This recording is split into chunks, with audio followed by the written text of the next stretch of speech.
નમસ્તે મિત્રો, આજના આ ધોરણ 12 ફિઝિક્સ પ્રકરણ 1ના લેક્ચર નંબર 13માં આપનું સ્વાગત છે. આજે જે આપણે ટોપિક ભણવાનો છે એનું નામ છે વિદ્યુત ડાયપોલ. છેલ્લા લેક્ચરની જો આપણે વાત કરીએ તો છેલ્લા લેક્ચરમાં આપણે વિદ્યુત ક્ષેત્ર જે ટોપિક ભણ્યા હતા એના આધારિત દાખલાઓની સમજૂતી મેળવી. વિદ્યુત ક્ષેત્રનું જે સૂત્ર હતું, કોઈ બિંદુવત વિદ્યુતભાર હોય એનાથી અમુક અંતરે વિદ્યુત ક્ષેત્રની તીવ્રતા કેટલી હશે, તો એનું જે સૂત્ર હતું એ હતું E = kq/r². આ સૂત્રનો ઉપયોગ છે એ આ ટોપિકમાં થવાનો છે, એટલા માટે આ ટોપિક અત્યારે હું અહીંયા લઉં છું. પાઠ્યપુસ્તક મુજબ જોવા જશો તમે તો વચ્ચે એક નાનકડો ટોપિક છે વિદ્યુત ક્ષેત્ર રેખાઓ, પણ એ હાલ પૂરતો આપણે બાકી રાખીશું, કારણ કે નેક્સ્ટ જે આપણે ફ્લક્સ વિશે જ્યારે વાત કરીશું ત્યારે ત્યાં કવર કરી લઈશું. બીજી એક વાત ખાસ, આપણે અગાઉ 2 DPP છે એ તમને આપેલા છે. ડાઉટ્સ તમને હોય તો એનું સોલ્યુશન પણ આપણે મૂકેલું છે વિડીયો લેક્ચર સ્વરૂપે. અને આજે અત્યારે જે હું આ લેક્ચર નંબર 13 મૂકી રહ્યો છું એના ડિસ્ક્રિપ્શનની અંદર ત્રીજું DPP છે મૂકું છું. તો કઈ રીતે હવે ડાઉનલોડ કરવું તો તમને હવે ખ્યાલ હશે જ, તો ડાઉનલોડ કરી અને એને સોલ્વ કરવા માટે પ્રયત્ન કરજો. અને ન થાય તમારાથી તો ઇન ફ્યુચર પછી ફરી એનું સોલ્યુશન છે વિડીયો સ્વરૂપે મૂકી આપીશ. પણ મારી એક એવી અપેક્ષા છે કે તમે એ બધા પ્રશ્નો છે જાતે પહેલાં તો સોલ્વ કરો, બરાબર. બીજી વાત કે જે DPP છે એના અંદર વિદ્યુત ક્ષેત્ર આધારિત પ્રશ્નો હશે, અને વિદ્યુતીય બળ આધારિત જે ત્રીજો ચોથા પ્રકારના જે આપણે પ્રશ્નો જોયા હતા એના 1-2 પ્રશ્નો હશે, બરાબર. તો એ જૂનું જે બધું છે તમારે સાથે સાથે રિવાઇઝથી થતું રહે એના માટેની આ વસ્તુ છે. તો ખાસ એ MCQ તમે સોલ્વ કરજો બોર્ડ એક્ઝામમાં, અને નીટ JEE બધી જગ્યાએ એ તમને કામ આવવાના છે. સારું, આપણે આજના ટોપિકની જો વાત કરીએ તો એ છે વિદ્યુત ડાયપોલ. અહીંયા આગળ મેં પ્રશ્ન લખી દીધો છે વિદ્યુત ડાયપોલ વિશે, નોંધ લખો. આવો પ્રશ્ન 2 માર્કમાં થિયરી સ્વરૂપે પૂછાતો હોય છે. વિદ્યુત ડાયપોલને પહેલાં આપણે સમજીશું. એક પ્રકારે નવું પાત્ર છે આપણા આ ફિલ્મનું. આ પહેલું જે પ્રકરણ છે, કેમ અલગ અલગ બધા કેરેક્ટર આવતા જાય, તો પહેલાં આપણે એને વ્યવસ્થિત ઓળખી લઈએ કે ભાઈ વિદ્યુત ડાયપોલ એ કઈ માયાનું નામ છે, બરાબર. અને પછી એના જે બીજા ટોપિક છે, જે આમાંથી વિદ્યુત ડાયપોલના વિદ્યુત ક્ષેત્ર મેળવવાના 2 પ્રકારના કિસ્સાઓ છે અલગ અલગ. એક છે અક્ષ ઉપર અને એક છે વિષુવરેખા ઉપર. બંને પ્રશ્નો ખૂબ અગત્યના છે. બોર્ડ એક્ઝામની અંદર 3 માર્કમાં પૂછી શકાય એવા મોસ્ટ ફેવરિટ પ્રશ્નો છે આ. ઓકે, વિદ્યુત ડાયપોલના વિદ્યુત ક્ષેત્રવાળા. પણ એ પહેલાં આપણને ખબર પડવી જોઈએ કે વિદ્યુત ડાયપોલ શું છે, તો એની પહેલાં આપણે ચર્ચા કરી લઈએ અને પછી એ બંને વિદ્યુત ક્ષેત્રની તારવણી ઉપર જઈએ આપણે. વિદ્યુત ડાયપોલની જો વાત કરીએ ને તો તમે શબ્દ જે છે વિદ્યુત ડાયપોલ, એ શબ્દને વ્યવસ્થિત સમજી લેશો તો લગભગ તમને એની વ્યાખ્યા છે એ આમનામ આવડી જાય. એના શબ્દ ઉપર જુઓ તો સૌથી પહેલો શબ્દ છે વિદ્યુત. તો અત્યાર સુધી આપણે વિદ્યુત ભાર ને વિદ્યુત ક્ષેત્ર અને વિદ્યુત બળ ને આ બધી વાત કરી. તો વિદ્યુત શબ્દ છે એના પરથી ખ્યાલ આવે કે કંઈક વિદ્યુત ભારવાળી વાત હશે. વિદ્યુત છે વિદ્યુત ભારના લીધે જ છે ને, વિદ્યુત ક્ષેત્ર હોય કે વિદ્યુતીય બળ હોય, બધું છે કોના લીધે? વિદ્યુત ભારના કારણે. તો કંઈક વિદ્યુત ભાર હશે આના અંદર, બરાબર. પછી બીજો શબ્દ છે ડાયપોલ. હવે ડાયપોલ શબ્દના 2 ભાગ પાડો, ડાય અને પોલ. ડાય એટલે શું? તો ડાય એટલે 2. તમે કેમિસ્ટ્રીની અંદર આ વસ્તુનો ઉપયોગ કરો છો. કેમિસ્ટ્રીમાં આવે છે તમારે મોનો, ડાય, ટ્રાય, પેલા નામકરણ તમે જે પેલો IUPAC બધું કરતા હોય એમાં આનો ઉપયોગ કરતા હો. મોનો, ડાય, ટ્રાય, ટેટ્રા, પેન્ટા, હેક્ઝા, અને 5 ને પેન્ટા કહો, 6 ને હેક્ઝા કહીએ આપણે. તો ડાય જે શબ્દ છે એ કોના માટે વપરાય? તો કે 2 માટે. મોનો છે એ 1 માટે અને ડાય છે એ 2 માટે, બરાબર. તો ડાય અને પછી બીજો શબ્દ શું છે? પોલ. પોલ જે છે ને એનો અર્થ આમ ડિક્શનરી જેવો સીધો શાબ્દિક અર્થ જો જોવા જઈએ ને ગુજરાતીમાં શુદ્ધ અર્થ એનો, તો પોલનો અર્થ થાય ધ્રુવ. અને બીજી રીતે કહેવા જઈએ ને તો એને છેડાઓ પણ કહેવાય, બરાબર. તમે મેગ્નેટ જુઓ તો મેગ્નેટમાં એક નોર્થ પોલ હોય, એક સાઉથ પોલ હોય. આપણી પૃથ્વીની અંદર જ છે ને નોર્થ પોલ ને સાઉથ પોલ એમ, બરાબર. ટૂંકમાં 2 છેડાઓ. તો હવે તમે વસ્તુ સમજો, આખા 2 શબ્દોને બધી વસ્તુ ભેગી કરો આપણે 3 શબ્દોને, તો વિદ્યુત ભાર હશે, ડાય એટલે 2 હશે, અને પોલ એટલે છેડાઓ હોય ને એવી રીતે હશે. 2 એક સાથે નહીં હોય કે એક વીજભાર છે એની ઉપર એ જ જગ્યાએ એના ઉપર જ બીજો વીજભાર મૂકી દે, એવું નહીં. 2 અલગ અલગ છેડે હશે. છેડે હશે મતલબ કે 2 છૂટા હશે, બરાબર. તો 2 છેડાઓ હોય. એક આપણે કેમ પૃથ્વીની જે હમણાં વાત કરી કે એક નોર્થ પોલ ને એક સાઉથ પોલ, એકબીજાથી વિરુદ્ધ પ્રકારના. મેગ્નેટની અંદર એ નોર્થ પોલ સાઉથ પોલ તમે નાના ધોરણોમાં ચુંબક વિશે ભણ્યા હશો તો ત્યાં ખબર હશે કે ભાઈ ઓલો નોર્થ પોલ હોય એમાંથી ચુંબકી ક્ષેત્ર રેખાઓ નીકળતી હોય. પછી સાઉથ પોલ હોય તો ત્યાં ચુંબકીય ક્ષેત્ર રેખાઓ છે એ દાખલ થતી હોય, એટલે એકબીજાથી વિરુદ્ધ પ્રકારનું કામ કરતા હોય. બરાબર. તો બે વિદ્યુત ભાર હશે, બે અલગ અલગ હશે છેડાઓ બનાવવા માટે, અને બંને કેવા હશે? છેડાઓ બે અલગ અલગ, મતલબ કે બે વિરુદ્ધ પ્રકારના હશે. એક ધન હોય તો બીજો સામે ઋણ હશે. બરાબર. તો એ મુજબ જો આ શબ્દને તમે સમજો તો વ્યાખ્યા પછી કરવી છે બહુ ઇઝી થઈ જાય. વિદ્યુત ડાયપોલની વ્યાખ્યા અહીંયા હું લખું તો કંઈક આ રીતે લખી શકાય કે ભાઈ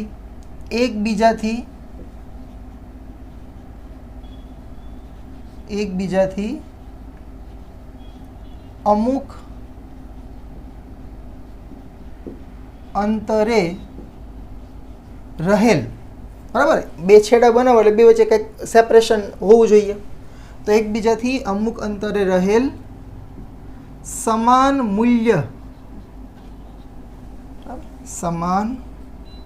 મૂલ્યના અને કેવા? તો કે વિરુદ્ધ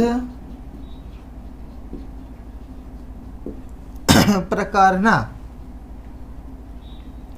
સમાન મૂલ્યના અને વિરુદ્ધ પ્રકારના કેવા? ડાય એટલે કે બે, વિરુદ્ધ પ્રકારના બે વિદ્યુત ભારોથી બનતી રચનાને શું કહેવાય? તો કે વિદ્યુત ડાયપોલ કહે છે. ઓકે, તો આ થઈ ગઈ વિદ્યુત ડાયપોલની વ્યાખ્યા. આપણે એની આકૃતિ બનાવવા પ્રયત્ન કરીએ ને તો આવું કંઈક થાય કે અહીંયા એક વિદ્યુત ભાર હશે, એક વિદ્યુત ભાર અહીંયા હશે, બે જુદા જુદા હશે, બે વચ્ચે કંઈક સેપરેશન હશે, અંતર હશે બંને વચ્ચેનું, બે સમાન હશે. તો ધારો કે આ બે કુલમ હોય તો ઓલો બે કુલમ જ હોય, પણ બે કેવા? વિરુદ્ધ પ્રકારના, એટલે એક ધન એક ઋણ. પણ હવે અહીંયા બે કુલમ એમ ડાયરેક્ટ તો ન લખાય ને, કોઈ બી હોઈ શકે, બેની જગ્યાએ ત્રણેય હોઈ શકે. એટલે આપણે એક કામ કરીએ, અત્યારે સિમ્બલથી કામ કરાવીએ કે અહીંયા એક ધારો કે -q વીજભાર હોય તો આ બાજુ છે એ +q વીજભાર હશે. બરાબર. તો આવી જે રચના હોય એને કહેવાય વિદ્યુત ડાયપોલ. બરાબર. બીજી વાત કે અત્યાર સુધી આપણે ધોરણ 11 સાયન્સમાં જે ફિઝિક્સ ચાલુ કર્યું અને અત્યાર સુધી 12માં તમે પહોંચ્યા, તો અંતર જ્યારે બતાવવાનું થાય ને તો અંતર માટે આપણે જે સિમ્બોલ વાપરીએ એ મોટા ભાગે કાં તો ડી લખતા હોઈએ, કારણ કે અંતરને આપણે ડિસ્ટન્સ ઉપરથી ડી કહીએ. બરાબર. અથવા આરથી બતાવતા ઘણી વખત. ઓકે. પણ અહીંયા આગળ આ બે વિદ્યુત ભારો વચ્ચેનું જે અંતર છે એના માટે આપણે જે સિમ્બોલ વાપરીશું, એની જે સંજ્ઞા વાપરીશું એ છે 2a. આ ખાસ યાદ રાખજો. બરાબર. વિદ્યુત ડાયપોલના જે બે વિદ્યુત ભારો છે એમના વચ્ચેનું જે અંતર છે એને આપણે બતાવીશું 2a થી. શા માટે 2a લખ્યું છે એ હમણાં આપણે આગળ જે પેલા વિદ્યુત ક્ષેત્રના સૂત્રની તારવણી બધું કરીશું ને ત્યાં તમને ખ્યાલ આવી જશે કે 2a લેવું આપણા માટે થોડુંક સરળતા છે. બરાબર. 2a નો મિનિંગ એવો થાય કે આ એક ડાયપોલ જે છે, હવે ડાયપોલનું મિડ પોઈન્ટ તમે વિચારો, અહીંયા ક્યાંક એનું મિડ પોઈન્ટ હશે, મધ્ય બિંદુ. તો આ +q છે એ જેટલા અંતરે હશે આ મધ્ય બિંદુથી, અને આ -q વાળો વીજભાર છે એ પણ એ અંતરે હશે. આ બાજુનું અંતર એ અને આ બાજુનું અંતર પણ એ. બરાબર. એટલા માટે ટોટલ અંતર છે આપણે 2a કહી દઈએ. ઓકે. આ થોડુંક મારે આગળ લખાઈ ગયું છે, આ વિદ્યુત ભાર સુધી છે. બરાબર. તો આ ખાસ વસ્તુ આપણે યાદ રાખવાની કે ડાયપોલના જે બે વિદ્યુત ભાર છે એના વચ્ચેનું અંતર આપણે r કે d થી નહીં પણ 2a થી બતાવીશું. બરાબર. મધ્ય બિંદુથી આ બાજુનું a અને આ બાજુનું પણ a, ટોટલ 2a. હવે બીજી એક વસ્તુ અહીંયા જે આપણે એક ભૌતિક રાશિ નવી અહીંયા સમજવાની છે એ છે વિદ્યુત ડાયપોલ મોમેન્ટ. ઓકે. અને એની વ્યાખ્યા કંઈક આવી છે કે વિદ્યુત જે ડાયપોલ છે આપણી પાસે અત્યારે, વિદ્યુત ડાયપોલ ના કોઈ એક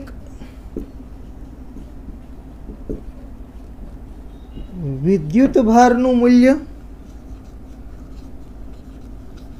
અને બંને વિદ્યુત ભાર વચ્ચેના અંતર, એમની વચ્ચેનું અંતર હતું કયું હતું? 2a ના ગુણાકારથી મળતી ભૌતિક રાશિને શું કહેવાય? તો કે વિદ્યુત ડાયપોલ મોમેન્ટ.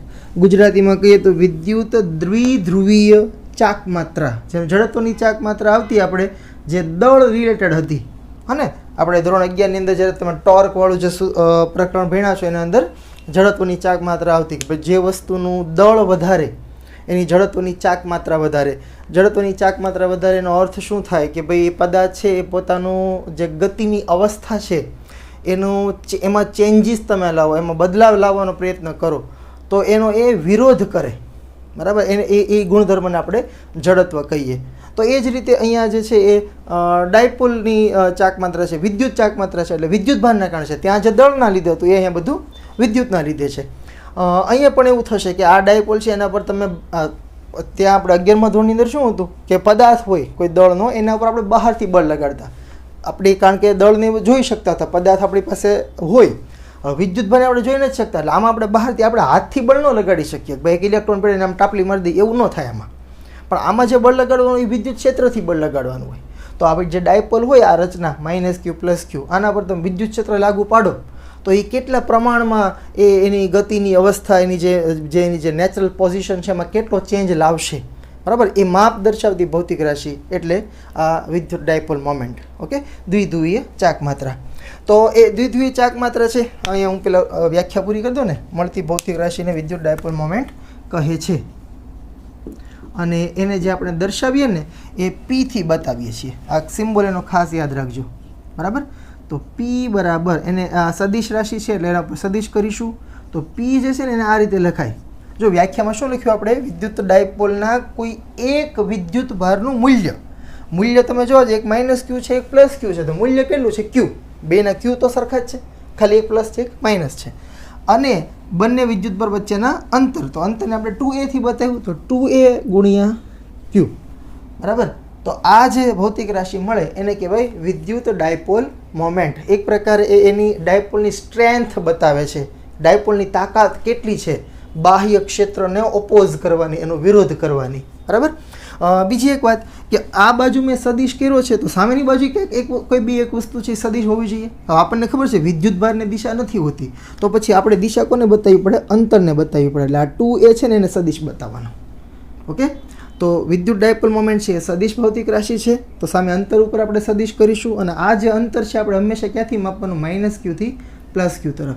તો ડાયપોલ મોમેન્ટની દિશા જે છે એ -q થી +q હોય, આ ખાસ યાદ રાખજો.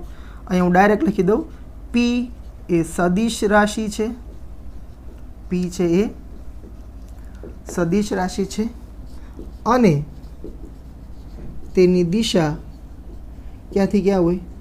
-q થી +q તરફ હોય છે, બરાબર? તો આ થઈ ગયું ડાયપોલ મોમેન્ટ. અને બીજી એક વાત જે છે હજી શું બાકી રહી જાય ટૂંક નોંધમાં? હા, એકમ, બરાબર? સદિશ અદિશ તો આપણે કહી દીધું. એકમ અને પારિમાણિક સૂત્ર. એકમ શું બનશે જો વિચારો જોઈએ. અહીંયા આપણે લખી દઈએ. અહીંયા હું ખરેખર હું આવી રીતે લખું છું કે P નો એકમ. P એટલે તમે સમજો ડાયપોલ મોમેન્ટની વાત કરું છું, અને ડાયપોલ મોમેન્ટનો એકમ. ચાલો નામ તો લખી જ દો. ડાયપોલ મોમેન્ટ નો એકમ. શું એકમ બનશે વિચારો તો જરા. આ જે સૂત્ર લખ્યું છે એના ઉપરથી બનાવવાનું છે. જો આ છે ને ડાયપોલ મોમેન્ટનું સૂત્ર છે 2a × q. તો શું એકમ બને વિચારો. જો 2a શું છે તો કે અંતર છે. અંતરનો એકમ છે આપણે એસઆઈ પદ્ધતિમાં શું લખીએ? મીટર. અને બાજુમાં છે q. q એ વિદ્યુતભાર છે. વિદ્યુતભારનો એકમ છે કુલમ. તો મીટર ગુણ્યા કુલમ આવો એનો એકમ થાય. પણ એને મીટર કુલમ નહીં લખીએ. શા માટે ન લખાય? જો ધારો કે મીટરનો સિમ્બોલ છે સ્મોલ m અને કુલમનો છે c. હવે જો તમે આ રીતે લખો ને તો આ આપણી ફિઝિક્સની જનરલ ભાષામાં છે ને એ મિલી કુલમ વચાય છે આપણાથી. Milli coulomb, nano coulomb, micro coulomb આવું બધું આવે ને, તો મિલી માટે સ્મોલ એમનો સિમ્બોલ આપણે વાપરતા હોઈએ. તો જો હું આ રીતે લખું તો આપણાથી મિલી કુલમ વચાઈ જાય. તો એટલા માટે આપણે શું કરીશું? એમને પાછળ નહીં, સોરી આગળ નહીં, અહીંયા પાછળની સાઈડ બતાવીશું આ રીતે. ઓકે, અને વચ્ચે છે ને એવું લાગે તો ડોટ કરી નાખવાનું, જો કુલમનો સી અને ડોટ એમ, નહીં તો પાછું આમાં એ તકલીફ થાય છે કે તમે આ સી ને એમ ને બેને એક સાથે નજીક જોડીને બતાવી દો તો સેન્ટીમીટર લાગે પાછું, બરાબર. પણ સેન્ટીમીટરમાં યાદ રાખવાનું, સેન્ટીમીટરમાં બંને કાં તો સ્મોલ લખવા પડે સી ને એમ, કાં તો બંને કેપિટલ લખવા પડે, બરાબર. તો અહીંયા સી છે એ કેપિટલ છે અને એમ છે એ સ્મોલ છે, એટલે આ સેન્ટીમીટર નથી, એ પણ જરા એક ધ્યાન રાખવાનું, કન્ફ્યુઝ ના થઈ જાઓ. તો ડાયપોલ મોમેન્ટનો એકમ છે એ થશે કુલમ્બ ઇન્ટુ મીટર. એવું લાગે ને આ રીતે ડોટ કરી દેવું, વાંધો નથી આવતો એમાં તો. અને એનું પારિમાણિક સૂત્ર અને સૂત્ર સમાઈ જશે કે કંઈ નહીં, ચલો અહીંયા લખી નાખીશું. તો પારિમાણિક સૂત્ર શું બનશે? હવે પારિમાણિક સૂત્રમાં જોવા જાવ તો એક તો એ મીટર છે, મીટર એટલે કે લંબાઈ છે, એટલે L1 તો આવવાનું જ છે. બીજું શું છે? કુલમ. તો કુલમને તમે આમ ક્યુથી બતાવી દો તો Q1, આવું પારિમાણિક સૂત્ર હોઈ શકે. બાકી એમ નથી તો M0, પછી L1 Q1, આ રીતે લખી શકાય, L1 Q1 અને T0, બરાબર. આવું પારિમાણિક સૂત્ર બને. પણ સામાન્ય રીતે આપણે શું કરતા હોઈએ, આ જે Q છે ને કુલમ, તો કુલમ એ વિદ્યુતભારનો એકમ છે અને વિદ્યુતભાર છે ને Q, એના બરાબર આપણે IT લખી શકીએ, Q બરાબર IT. આ સૂત્ર તમારા ધોરણ 9 ની અંદર આવતું હતું. IT માં I છે એ વિદ્યુત પ્રવાહ છે અને T એ સમય છે, બરાબર. તો અહીંયા આ પ્રવાહનો એકમ હું લખું એમ્પિયર અને સમય છે એના માટે આપણે T બતાવીએ જ છીએ. તો Qની જગ્યાએ અગર હું આવું લખી દઉં તો જો આવું કંઈક થશે, M0 L1, Qની જગ્યાએ લખી દઉં હું A1 T1, બાજુમાં T0 હતો, હવે તો T 1 થઈ ગયો એટલે 0 વાળું લખવાની જરૂર નથી.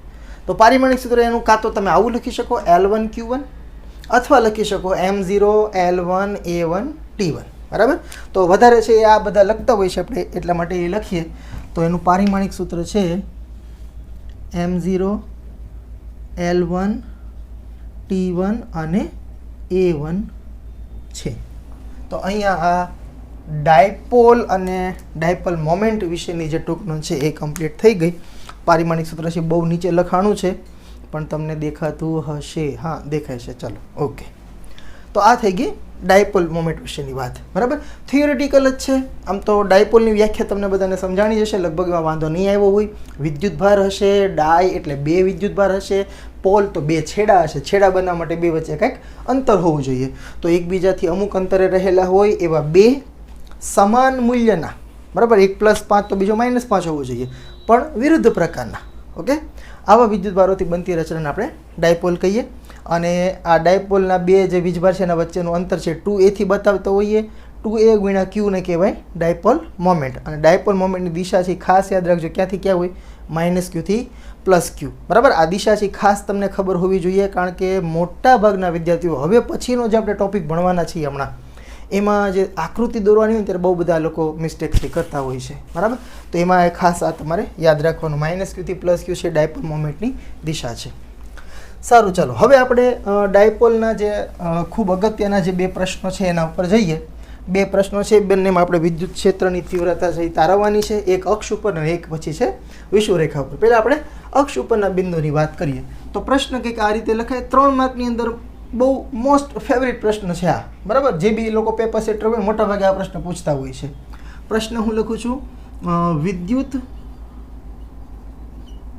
વિદ્યુત ડાયપોલ ની અક્ષ પર આવેલા બિંદુએ વિદ્યુત ક્ષેત્રની તીવ્રતાનું સૂત્ર તારવું. ઓકે, હવે અક્ષ કોને કહેવાય એની પહેલાં આપણે વાત કરી લઈએ. જો પહેલાં તો હું ડાયપોલ બનાવું, માનો કે અહીંયા એક ડાયપોલ છે, અહીંયા એક -q વિદ્યુતભાર છે અને અહીંયા આગળ ક્યાંક +q વીજભાર છે, બરાબર. આપણને ખબર છે કે આ બંને વચ્ચેનું જે ટોટલ અંતર છે એ છે 2a. તો પહેલાં તો અમે ડાયપોલ બનાવી દીધી. અને હવે બીજી વસ્તુ કે અત્યાર સુધી આપણે છે ને વિદ્યુત ક્ષેત્રની તીવ્રતાનું જે સૂત્ર મેળવવું, એક સૂત્ર મેળવેલું છે કે કોઈ એક જ વીજભાર હોય, હે ને ક્યુ વીજભાર હોય એનાથી આર અંતરે વિદ્યુત ક્ષેત્રની તીવ્રતા કેટલી, તો આપણે સૂત્ર લખીએ છીએ E બરાબર KQ/R². હવે આવો જ પ્રશ્ન તમને અહીંયા છે, પણ એ કોઈ એક વીજભાર નથી. હવે શું પ્રશ્ન કરે છે, વિદ્યુત ડાયપોલની અક્ષ પર કોઈ એક બિંદુ છે, તો અમુક અંતર આપી દીધું કે ભાઈ આર અંતરે એક બિંદુ છે, તો ડાયપોલથી અંતર ગણવાનું હોય તો ડાયપોલથી અંતર આપણે ક્યાંથી ગણીએ? સપોઝ હું તમને એમ કહું અક્ષ એટલે શું? જો અક્ષ એટલે આ બે વીજભારને જોડતી રેખા, આ બંને વિદ્યુતભારોને જોડતી એક કાલ્પનિક રેખા વિચારો તમે, તો આ જે છે ને એને એની અક્ષ કહેવાય. આ છે ડાયપોલની અક્ષ છે. ઓકે, માનો કે આ અક્ષ ઉપર ક્યાંક અહીંયા આગળ કોઈ એક બિંદુ છે, બરાબર? તો આ બિંદુ છે એ ડાયપોલથી કેટલા અંતરે છે?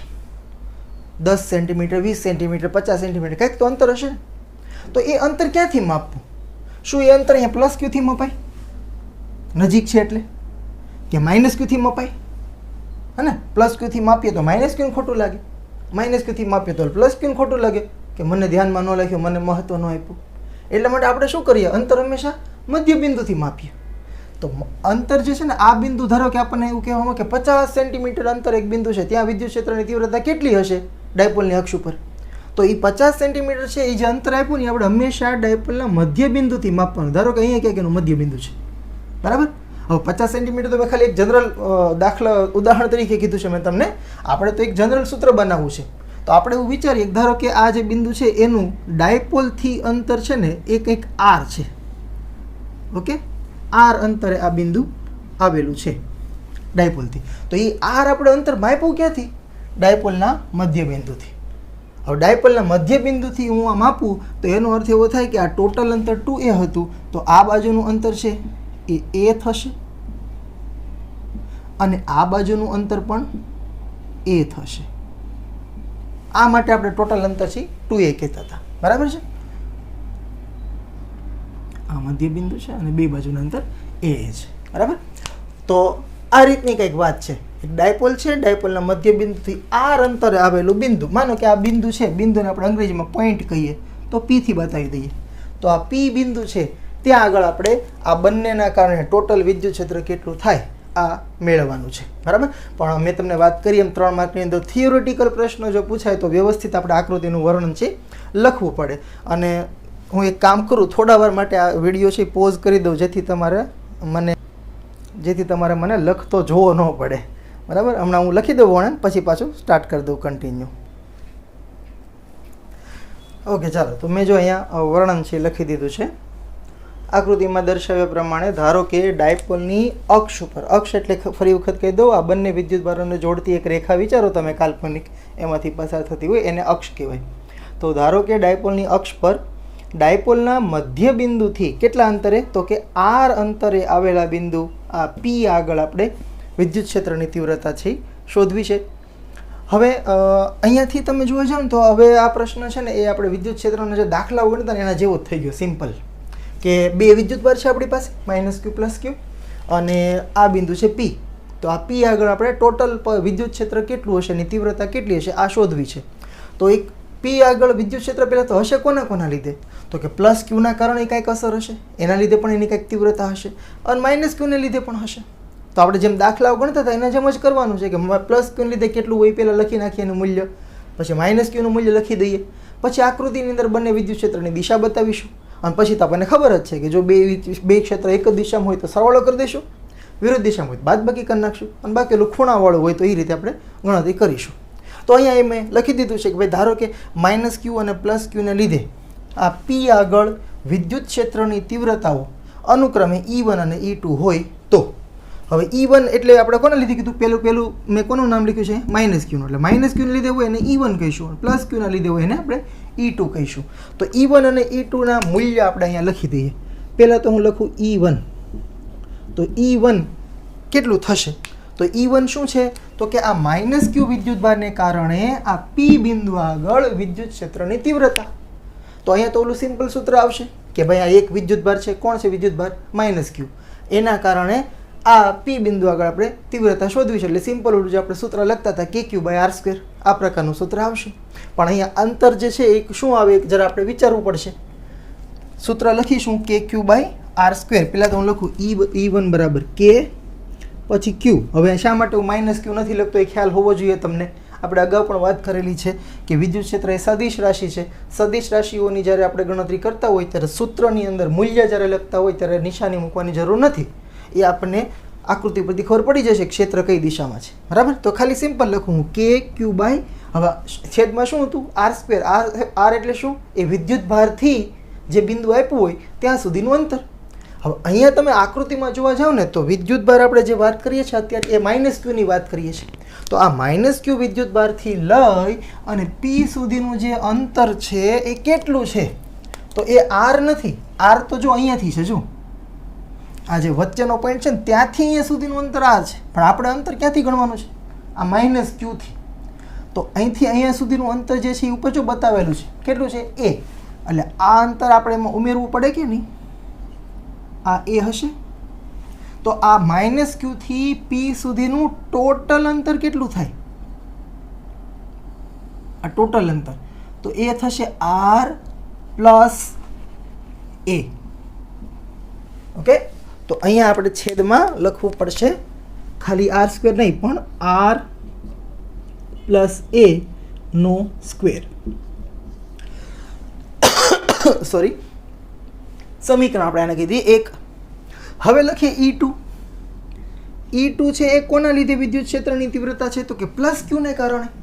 તો એમાં પણ સૂત્ર જોવા જાવ તો આવું જ આવશે કે ક્યુ બાય, હવે અંતર કેટલું? તો પ્લસ ક્યુ જો અહીંયા છે, પ્લસ ક્યુથી લઈ અને પી સુધીનું અંતર કેટલું થાય? તમે વિચારીને કહો જરા. જો મધ્ય બિંદુથી લઈને પી સુધીનું આ આખું અંતર આર હતું, પણ અત્યારે હવે આપણે જે અંતરની વાત કરવાની છે એ આ પ્લસ ક્યુથી લઈને પી સુધીની વાત કરવાની છે. તો પ્લસ ક્યુથી પી એટલે આટલું જ જોઈએ છે ને આપણે. તો આ આખું આર હતું, આપણે જોઈએ છે આટલું, તો આટલો ભાગ બાદ કરવો પડે. આટલો ભાગ એ શું છે? એ. એટલે કે આ જે પ્લસ ક્યુ છે ને ત્યાંથી પી બિંદુ સુધીનું અંતર છે એ આર માઇનસ એ થશે. ઓકે, આકૃતિની ભૂમિતિ વ્યવસ્થિત સમજો એટલે ખ્યાલ આવી જશે. તો અહીંયા હું છેદમાં લખીશ આર માઇનસ એ નો સ્ક્વેર. સમીકરણ 2. હવે બેના મૂલ્ય લખી દીધા. હવે નેક્સ્ટ સ્ટેપ શું હતું? દિશાઓ આપણે જોવાની આકૃતિની અંદર. તો આકૃતિની અંદર આપણે બંને વિદ્યુત ક્ષેત્રની જો દિશાઓ બતાવીએ તો આ પી બિંદુ આગળ પહેલાં તો વાત કરીએ આપણે આ પ્લસ ક્યુ વાળી. પ્લસ ક્યુ છે એનું વિદ્યુત ક્ષેત્ર આપણે વાત કરેલી છે અગાઉ કે ધન વિદ્યુત ભાર હોય ને તો એનું વિદ્યુત ક્ષેત્ર છે દૂર તરફ હોય, એ અપાકર્ષણ કરતો હોય. તો આ પ્લસ ક્યુનું વિદ્યુત ક્ષેત્ર પી બિંદુ આગળ આપણે શોધવું છે તો એ પ્લસ ક્યુથી દૂર તરફ જતું હોવું જોઈએ, એટલે આમ હશે. તો અહીંયા આગળ હું એ વિદ્યુત ક્ષેત્ર બતાવું તો આ દિશામાં હશે પ્લસ ક્યુના લીધે. હા, પ્લસ ક્યુનું વિદ્યુત ક્ષેત્ર છે આપણે બતાવ્યું છે E2 થી, એટલે આ જે સદિશ છે ને એ E2 છે. દિશા બતાવતા હોય ત્યારે સદિશ કરવાનો તો ખ્યાલ હશે તમને.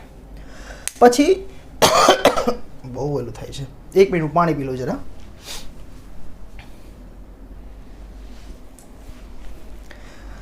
હા, તો આપણે વિદ્યુત ક્ષેત્રની દિશાની વાત કરીએ છીએ.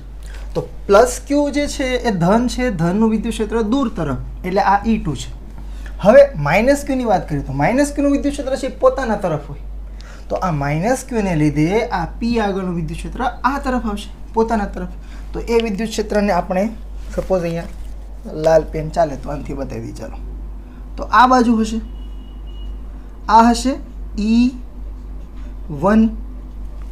ઓકે, તો બંને વિદ્યુત ક્ષેત્ર જે છે એ વિરુદ્ધ દિશામાં છે. જુઓ, તો હવે આપણને ખ્યાલ આવી ગયો વિરુદ્ધ દિશામાં શું કરવું પડે? બાદબાકી કરવી પડે. એટલે કાં તો આપણે E2 માંથી E1 બાદ કરશું, કાં E1 માંથી E2 બાદ કરશું. બાદબાકી કરીએ ત્યારે તે યાદ કરો આપણે શું કરતા? મોટા મૂલ્યમાંથી નાનું મૂલ્ય બાદ કરતા.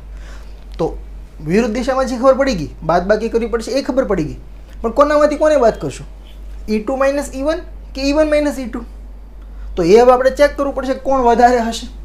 તો તમે બંને સમીકરણને ધ્યાનથી જો, બંનેના અંશમાં તો કે ક્યુ જ છે. જુઓ, બરાબર.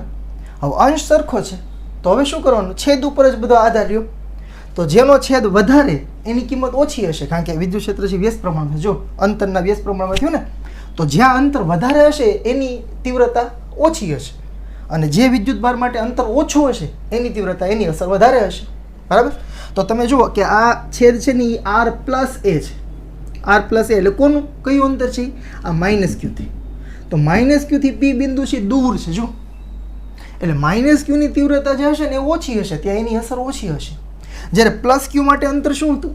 આર માઇનસ એ ખાલી આટલું જ અંતર છે. જો તો આની અસર વધારે હશે કે નહીં પ્લસ ક્યુની? ખ્યાલ આવે છે? એટલે કે E2 વધારે હશે અને E1 છે થોડું ઓછું હશે એના કરતાં. અને મેં આકૃતિમાં તમે જુઓ કે E1 સદિશ છે થોડો પહેલાં E2 કરતાં નાનો બતાવેલો છે. બરાબર? તો હવે જે નેક્સ્ટ સ્ટેપ છે આપણે અહીંયા લખીએ કે ભાઈ E1 અને E2 કેવા છે? વિરુદ્ધ દિશામાં છે. બરાબર? તેમજ આ E2 જે છે એનું મૂલ્ય વધારે છે કોના કરતાં? E1 કરતાં. બરાબર? તો આ વસ્તુ ક્યાંથી ખબર પડી આપણને? બંને સમીકરણને સરખાવવાથી. સમીકરણ 1 અને 2 પરથી આ વસ્તુ આપણને ખબર પડી. તો કારણ દર્શક પેલા 3 ટપકા છે ને આ રીતે બતાવી શકાય કે આ વસ્તુ આપણે આના પરથી લખી. તો તેથી આપણે લખી શકીએ કે ભાઈ બિંદુ P આગળનું પરિણામી વિદ્યુત ક્ષેત્ર, બરાબર, અથવા વિદ્યુત ક્ષેત્રની તીવ્રતા આપણે વાત કરેલી છે કે બે વસ્તુ એક જ છે. હવે તો આપણે લખી શકીશું. તો અહીંયા હું લખું તેથી E નેટ બરાબર શું લખાશે? જે મોટું હોય એમાંથી બાદ કરીશું એટલે આપણે લખીશું અહીંયા E2 માઇનસ E1. હવે E2 શું છે? અહીં લખી દો. ચલો નીચે જ લખીએ. આમ તો E2 શું છે? જો આ સમીકરણ KQ છેદમાં R માઇનસ A નો સ્ક્વેર છે. KQ છેદમાં R માઇનસ A નો સ્ક્વેર. આમાંથી બાદ કરવાનું છે આપણે KQ ના છેદમાં E1 શું છે? R પ્લસ A નો સ્ક્વેર. ઓકે, હવે આનું આપણે થોડુંક સાદુરૂપ આપીએ. હવે તો બધું મેથેમેટિક્સ જ છે. તો બંનેમાંથી તમે જુઓ KQ છે એ કોમન નીકળી જાય. બ્રેકેટની અંદર રહેશે 1 ના છેદમાં R માઇનસ A સ્ક્વેર ઓછા અહીંયા રહેશે 1 ના છેદમાં R પ્લસ A સ્ક્વેર. બરાબર? હવે આને ક્રોસ ગુણાકાર કરીએ આપણે. તો બરાબર KQ ક્રોસ ગુણાકાર એટલે R પ્લસ A છે એનો આ એક સાથે ગુણાકાર, આનો ગુણાકાર સામે, બેનો ગુણાકાર છેદમાં. તો R પ્લસ A કાઉન્સ ઉપર વર્ગ છે એનો ગુણાકાર હું અહીંયા એક સાથે કરું. બરાબર? ક્રોસ ગુણાકાર સમજો? જો અહીંયા તમને બતાવું કે આ જે છે પદ એનો ગુણાકાર આના સાથે, આનો આના સાથે, અને બેનો ગુણાકાર છે એ છેદમાં. ઓકે, તો આ થઈ જશે R પ્લસ A નો આ એક સાથે ગુણાકાર કરો તો એનું જ રહે. તો R પ્લસ A નો સ્ક્વેર ઓછા આનો ગુણાકાર આના સાથે એટલે કે R માઇનસ A નો સ્ક્વેર છેદમાં બેનો ગુણાકાર એટલે કે R માઇનસ A નો સ્ક્વેર અને R પ્લસ A નો સ્ક્વેર. ઓકે, આવું કંઈક થશે. હવે અંશમાં થોડું ઘણું આપણે સાદુરૂપ છે એ આપવું પડશે. બરાબર? તો કંઈક આ રીતે લખાશે KQ. હવે જો અંશમાં પહેલું પદ છે R પ્લસ A આખા કાઉન્સનો વર્ગ. તો આપણે ઓલા જે બીજગણિતના જે નિત્યસમ હતા શરૂઆતના ધોરણ 10 ની અંદર તમે ભણતા હો કે A પ્લસ B આખા કાઉન્સનો વર્ગ હોય તો શું કરતા આપણે? પ્રથમ પદનો વર્ગ, પછી 2 ગુણ્યા પ્રથમ ગુણ્યા અંતિમ, અને છેલ્લે પછી સરવાળામાં અંતિમ પદનો વર્ગ. યાદ હોય તમને x પ્લસ વાય સ્ક્વેર હોય તો x square plus 2xy plus y square. આ રીતે આપણે સાદુરૂપ આપતા. તો બસ એ જ સૂત્રનો અહીંયા ઉપયોગ કરીએ તો આને હું લખી શકું R square plus 2AR plus A square. આ એનું વિસ્તરણ કર્યું મેં. ઓકે, પછી માઇનસની નિશાની છે. હવે ઓલા બીજા કાઉન્સનું આપણે વિસ્તરણ કરીએ તો ત્યાં R માઇનસ A આખા કાઉન્સનો વર્ગ છે. તો ત્યાં શું થશે? પ્રથમ પદનો વર્ગ એટલે R સ્ક્વેર પછી માઇનસ 2AR. આમાં કેમ પ્લસ 2AR લખ્યું? એમ ત્યાં આવશે માઇનસ 2AR અને પ્લસ અંતિમ પદનો વર્ગ એટલે કે A સ્ક્વેર આવશે. પણ ખાસ ધ્યાનથી જુઓ કે આ જે વિસ્તરણ કરવાનું છે એના આગળ એક શું છે? માઇનસની નિશાની છે, ઋણ નિશાની છે. તો આ માઇનસની નિશાની છે એ વિસ્તરણ કરીને બધાની અંદર એક એક પદને આપવાની છે. એટલે માઇનસની નિશાની આપશું એટલે અંદરનું પદ જે ધન હશે ને એ ઋણ થતું જશે, ઋણ પછી ધન થતા જશે. દાખલા તરીકે સૌથી પહેલું વિસ્તરણનું પદ શું આવશે? R square. તો એના આગળ એક માઇનસ લખશે એટલે માઇનસ R સ્ક્વેર થઈ જવાનું. પછી બીજું પદ શું આવવાનું હતું? માઇનસ 2AR આવવાનું હતું. પણ એના આગળ આ માઇનસ નિશાની છે કાઉન્સની આગળ, એ અંદર જવા દઈએ તો એ થઈ જાય પ્લસ 2AR. પ્લસ 2ar અને છેલ્લું પદ શું થવાનું હતું પ્લસ a સ્ક્વેર. હવે એને પણ એ માઇનસ આપો એટલે એ થઈ જશે માઇનસ a સ્ક્વેર. તો આ થઈ ગયું અંશનું આખાનું વિસ્તરણ. બરાબર. હવે અંશમાં તમે જોવા જાઓ ને તો જો અહીંયા માઇનસ આર સ્ક્વેર છે તો અહીંયા પ્લસ આર સ્ક્વેર છે. ઓકે. પછી અહીંયા માઇનસ એ સ્ક્વેર છે તો અહીંયા પ્લસ એ સ્ક્વેર છે. જો આ બધું કેન્સલ થઈ જાય. વચ્ચે શું અંશમાં 2ar પ્લસ 2ar 4ar આટલું વચ્ચે અંશની અંદર વાત કરું છું. હજુ છેદ બાકી છે, હું ભૂલી નથી ગયો, તમે તારે ચિંતા ના કરતા. હવે છેદમાં જે વસ્તુ લખી છે ને તમે ધ્યાનથી જુઓ. છેદમાં લખ્યું છે કે r માઇનસ એ આખા કાઉન્સનો વર્ગ અને બાજુમાં છે r પ્લસ એ આખા કાઉન્સનો વર્ગ. બરાબર. હવે એને મારે કંઈક બીજી રીતે લખવું છે. એના માટે પહેલાં હું તમને થોડુંક મેથેમેટિકલ સમજાવું આંકડાની મદદથી, તો તમને ખ્યાલ આવશે કે નાના સાહેબે કર્યું બરાબર છે. જો ધારો કે આપણી પાસે આવું કંઈક હોય 5નો વર્ગ ગુણ્યા 3નો વર્ગ. ઓકે. એક 5 સંખ્યા છે એના ઉપર વર્ગ છે, ગુણાકારમાં એક બીજી સંખ્યા છે 3 એનો પણ વર્ગ છે. અહીંયા એવું જ કંઈક છે, એટલા માટે હું આવું ઉદાહરણ લઉં છું. તો આ જે વસ્તુ છે ને એને હું લખી શકું 5 ગુણ્યા 3 આખાનો વર્ગ લખી શકાય, કોઈ વાંધો નથી આમાં. જોઈ લો તમે બે બાજુ ચેક કરી લો. જો આ 5નો વર્ગ કેટલો થવાનો હતો 25 ગુણ્યા 3નો વર્ગ કેટલો થવાનો હતો તો કે 9. 25 ગુણ્યા 9 છે ને એ થશે 225. બરાબર. હવે સામેની બાજુ મેં એને જે અલગ રીતે લખ્યું કે 2 ઉપર વર્ગ હતો એને મેં પહેલાં તો 2ને ગુણાકારમાં લખી નાખ્યા અને પછી આખા ઉપર વર્ગ કરી દીધો. તો ત્યાં શું જવાબ આવે તો અહીંયા તમે ગણો 5 ગુણ્યા 3 કેટલા થાય તો કે 15. એના ઉપર વર્ગ 15નો વર્ગ કેટલો થાય 225. જવાબ સરખો રહ્યો કે નહીં જુઓ તો મારો કહેવાનો અર્થ અહીંયા એ છે કે જ્યારે કોઈ બે અલગ અલગ વસ્તુના વર્ગ આપેલા હોય અને બે વસ્તુ ગુણાકારમાં હોય ત્યારે આ થાય. સરવાળા બાદબાકી એમ ન થાય. 5નો વર્ગ વત્તા 3નો વર્ગ હોય ત્યારે 5 વત્તા 3 આખા કાઉન્સનો વર્ગ નહીં કરતા. આ ખાસ ધ્યાન રાખજો. આ જે હું વાત કરું છું માત્ર ગુણાકારમાં થશે અથવા ભાગાકારમાં થઈ શકે. બરાબર. પણ સરવાળા બાદબાકીમાં ના થાય. પાછું આ ધ્યાન રાખજો. તો અહીંયા 5નો વર્ગ ગુણ્યા 3નો વર્ગ હોય તો એ બેને હું પહેલાં ગુણાકાર કરીને આખાનો વર્ગ લખી શકું. એવું અહીંયા કંઈક થઈ શકે કે નહીં કે અહીંયા જે છેદમાં હતું r માઇનસ એ નો વર્ગ ગુણાકારમાં છે r પ્લસ એ આખાનો વર્ગ.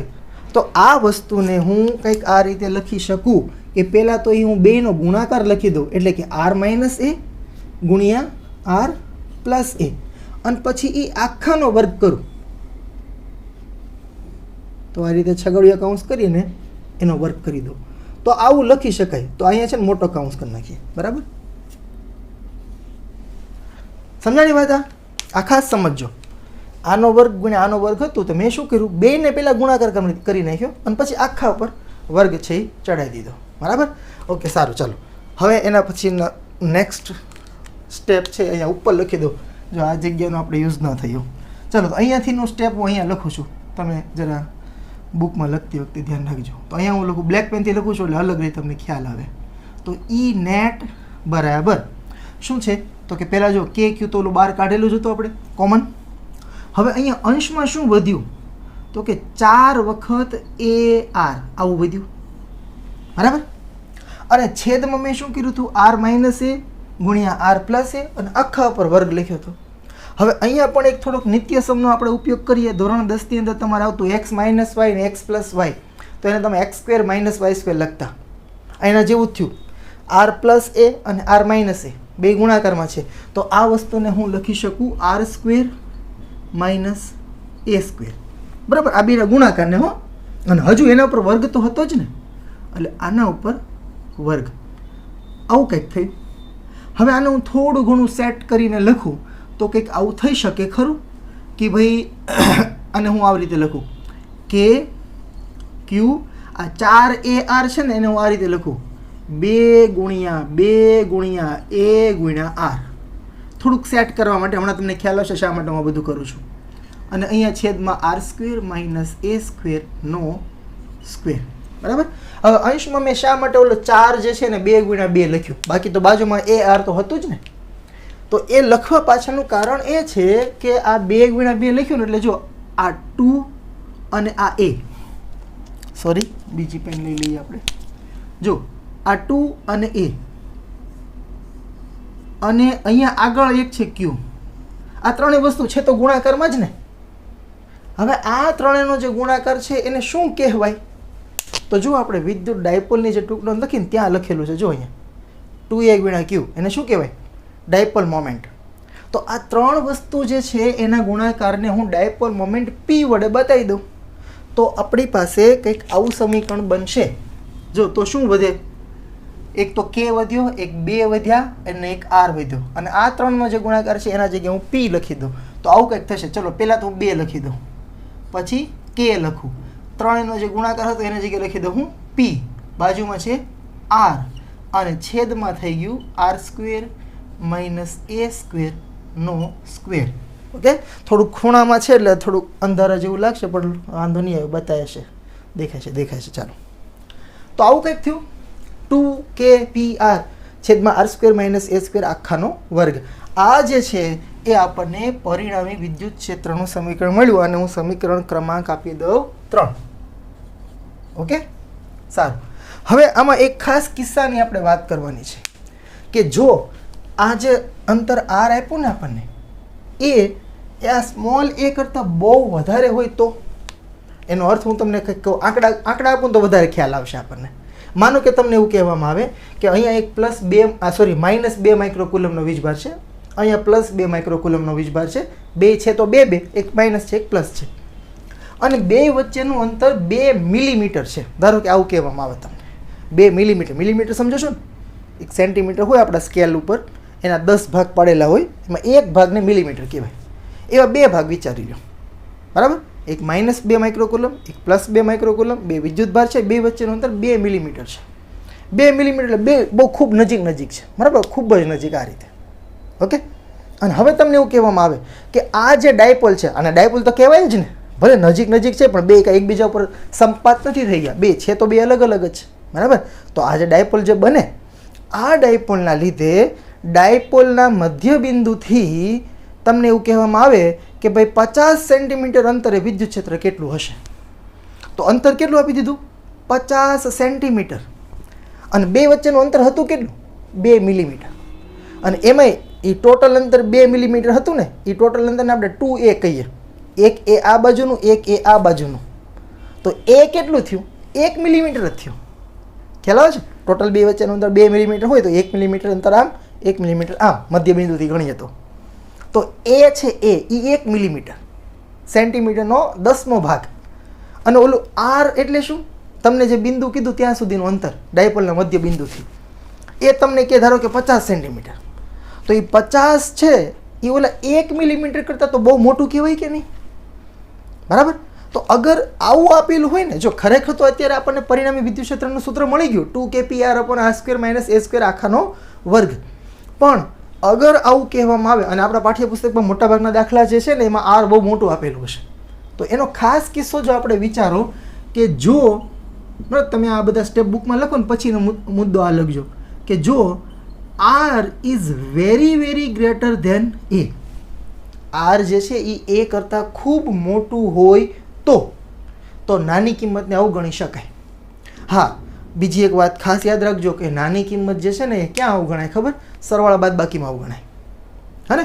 અહીંયા આ જે સૂત્ર છે ને એમાં આ r² - a² એવું લખ્યું, તો આ માઇનસમાં a² છે ને એને અવગણી શકાય, એને 0 છે એવું માની લઈએ. અવગણવું એટલે છે જ નહીં માનવું. ખ્યાલ આવે છે વસ્તુ એટલી? બરાબર? તો આ a જે છે ને એને આપણે અવગણી શકીએ, કારણ કે એ બાદબાકીમાં છે. ગુણાકાર ભાગાકારમાં અવગણાય નહીં હો. કદાચ ઘણાને એવો પ્રશ્ન થશે કે સાહેબ બોલો અંશમાં ઓલું 2a હતું, ત્યાંથી a કાઢ નાખી તો જો અહીંયા આ p લખ્યો એને આગળનો સ્ટેપ જો, અહીંયા a હતો ને, હવે આ a ને અવગણી દઈએ તો એની જગ્યાએ 0 લખી નાખીએ તો આખું પદ 0 થઈ જાય. પણ યાદ રાખજો ખાસ કે જ્યારે કોઈ નાની કિંમત હોય ને, હે, તો એ નાની કિંમતને સરવાળા બાદબાકીમાં અવગણી શકાય, ગુણાકાર ભાગાકારમાં ન અવગણાય. હે, હું તમને હજી બહુ તમને સમજાય એવું ઉદાહરણ આપું ને કે મેં માનો કે તમારે કોઈ વ્યક્તિ પાસેથી 30,000 ગુણ્યા 2 રૂપિયા લેવાના છે, તો એ 2 જે છે એ ભલે નાની છે કિંમત 30,000, બહુ મોટી કિંમત છે, બાજુમાં 2, પણ 2 વચ્ચે ગુણાકારની જો નિશાની હોય તો એ 2ને અવગણી શકાય? કે તમારી કોઈ વ્યક્તિ પાસેથી 30,000 ગુણ્યા 2 રૂપિયા લેવાના છે તો તમને ખાલી 30,000 આપે તો ચાલે ખરા? હે, આપણે તરત કાંખલો પકડીએ ને કે લાય આ ટોટલ 60,000 થાય, ડબલ પૈસા થાય, તું મને અડધા જ આપે છો. પણ એ જ જગ્યાએ અગર તમારે કોઈ વ્યક્તિ પાસેથી 30,000 પ્લસ 2 રૂપિયા લેવાના હોય અને અગર એ વ્યક્તિ તમને 30,000 આપે તો ચાલે કે નહીં? હે, કે ભાઈ 30,000 આવી ગયા 2 રૂપિયામાં શું ચાલશે, કંઈ વાંધો નહીં. તો નાની કિંમત છે 2, 30,000ની સરખામણીએ, એટલે અવગણી દીધી તમે એને, ચાલે ભાઈ કંઈ વાંધો નહીં, હાલ 2 રૂપિયા નહીં વાંધો નહીં. પણ એ ક્યારે અવગણી તમે? જ્યારે એ સરવાળામાં હતી અથવા બાદબાકીમાં હોય. ધારો કે 30,000 ઓછા 2 આટલા રૂપિયા તમારે લેવાના હોય તો સામેવાળો વ્યક્તિ 2 રૂપિયા અવગણશે કે લે ભાઈ 30,000, એ 2 ભલે વધારાના તારી પાસે રહ્યા, સમજે ને? એ 2 કાંઈ પાછા નહીં માંગે. આમ તો કોઈ હવે બહુ લુચ્છો માણસ હોય તો કદાચ માંગે, પણ લગભગ કોઈ માંગે નહીં, બરાબર? તો 30,000 પ્લસ 2 અથવા 30,000 માઇનસ 2 છે તો એવા સમયે એ નાની સંખ્યા 2ને અવગણી શકાય, કારણ કે સરવાળા બાદબાકીમાં છે. ગુણાકાર ભાગાકારમાં એ અવગણી શકાય નહીં, બરાબર? આ ઉદાહરણથી લગભગ તમને ખ્યાલ આવી ગયો હશે. ઓકે, તો જ્યારે આરની કિંમત એ કરતાં ખૂબ વધારે હોય ત્યારે આ એ છે ને એને તમે આરની સાપેક્ષે અવગણી શકો, કે ખાલી આરને ધ્યાનમાં લો ને, એ નહીં ધ્યાનમાં લો ને તો ચાલશે, બરાબર? પણ ક્યારે? સરવાળા કે બાદબાકીમાં એ હોય ને ત્યારે. એટલે કે આ જે સમીકરણ હતું એના આગળનું સમીકરણ જો તો આ સમીકરણમાં એક અંશમાં એ હતો ને છેદમાં એ છે, જો. પણ અંશવાળો એ અવગણાય નહીં કારણ કે એ ગુણાકારમાં છે, છેદવાળો એ અવગણી શકાય કારણ કે એ બાદબાકીમાં છે, એ ચાલે, બરાબર? તો આ એ નથી એવું માની લો, એની જગ્યાએ 0 છે એવું માની લો, છેદવાળો. તો આપણી પાસે સમીકરણ શું બને? જો r is very very greater than a હોય તો E નેટ બરાબર શું મળે? હવે હું ડાયરેક્ટ પહેલું જ સમીકરણ લઉં, 2kpr છેદમાં હતું r² માઇનસ a² આખાનો વર્ગ, એમાં આ a² છે જ નહીં એવું માની, એટલે કે 0 માની લો.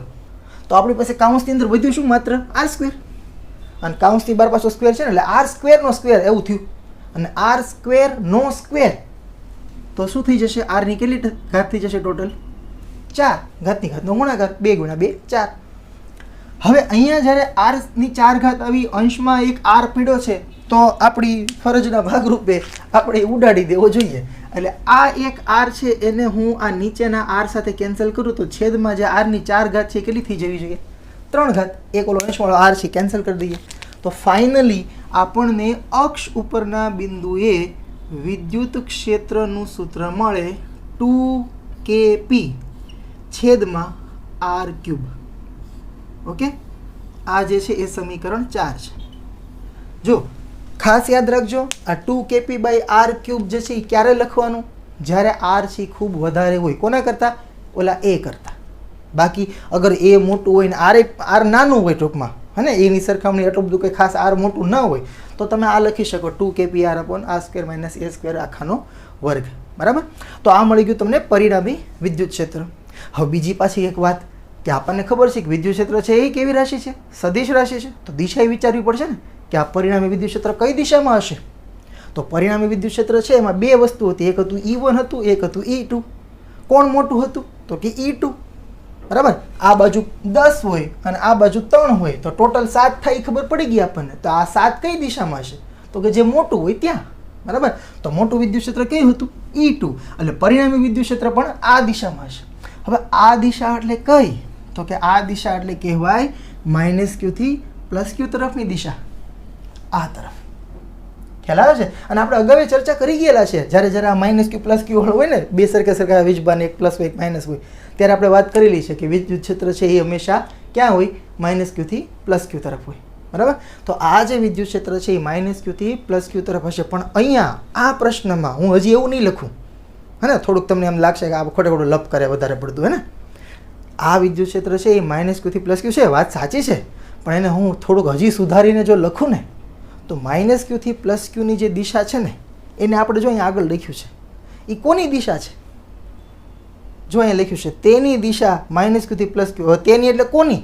તો આગળ જોવો જોઈએ તેની ક્યાં લાગુ પડે છે? આ P ઉપર. બરાબર. તો પી શું છે? Dipole moment. તો અહીંયા આગળ આપણે લખીશું કે આ જે પરિણામી વિદ્યુત ક્ષેત્ર છે એની દિશા -q થી +q, એટલે કે કોની? ડાયપોલ મોમેન્ટની દિશામાં છે. બરાબર. એટલે હવે અહીંયા વાક્ય લખી દઉં, ઈ નેટ, હવે સદિશ કરું, ની દિશા કઈ દિશામાં છે? પી ની દિશામાં છે. ઓકે, જગ્યા ઓછી છે એટલે મેં વિદ્યુત ક્ષેત્ર એવો શબ્દ નથી લખ્યો, એની જગ્યાએ ખાલી ઈ નેટ લખી દીધું. ડાયપોલ મોમેન્ટ એવું નથી લખ્યું, ખાલી પી લખી દીધો છે. બરાબર. એના પર સદિશ કરી દીધો. તો હવે આ જ સમીકરણને જો આપણે સદિશ સ્વરૂપે લખવું હોય ને તો આવું લખાય, ઈ નેટ એના પર સદિશ બરાબર, તો સામેની બાજુએ 2k અને અહીંયા કોની ઉપર સદિશ કરવો પડે? પી ઉપર ભાગ્યા r3. ઓકે, તો આ જે છે એ ફાઇનલ સમીકરણ. હવે તમે તારામાં નહીં સુધારો કરાવો ને, ચિંતા ના કરતા કોઈ. બરાબર. આ સદિશ સ્વરૂપે લખી દીધું મેં. સારું. તો આ થઈ ગયું ડાયપોલની અક્ષ ઉપર આવેલા બિંદુએ વિદ્યુત ક્ષેત્રનું સૂત્ર. અને આમાંથી આ MCQ બહુ બધી વખત પૂછાયેલો છે. ખાસ યાદ રાખજો મિત્રો કે પરિણામી વિદ્યુત ક્ષેત્ર છે એ કઈ દિશામાં આવ્યું?